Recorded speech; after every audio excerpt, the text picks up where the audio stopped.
always break it down on our show and tell you what really is going on with the market. Let's bring in Mike Shorr, Prosper Trading Academy. Mike, we're seeing big plays again in names like AMC and GameStop. What do you have to say?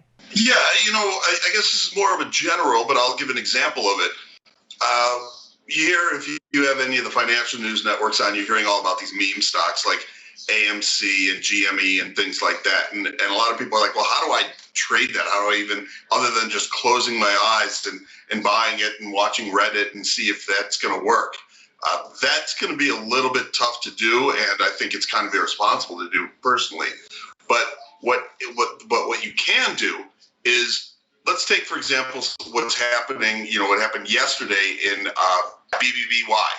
So BBBY, what you want to do is you want to run it, and we've seen that price really doesn't matter, right?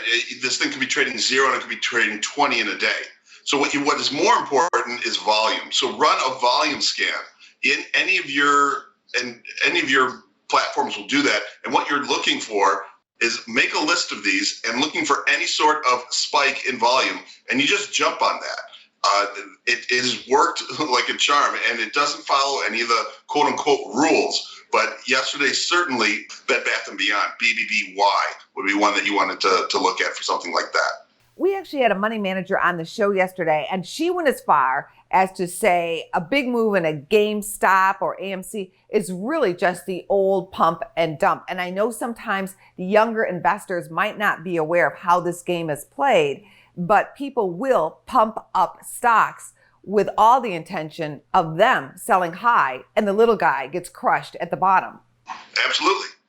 But that's why I'm not giving an investment advice or even a swing trading advice. It's what's happening right now, and it doesn't matter. Like I said, it's not following the rules, which is, the rules don't exist, so don't fight it. And if you're wrong, be sure to get out quickly, not sit there and say, well, I know it's going to come back, because it's irresponsible in its pricing, but it's still real. Well, thanks so much for all of your wise words today on our show. Of course. Thanks for having me. Check us out on social media. We're on Facebook, YouTube, and Twitter. And go to businessfirstam.com for where to see our show on TV.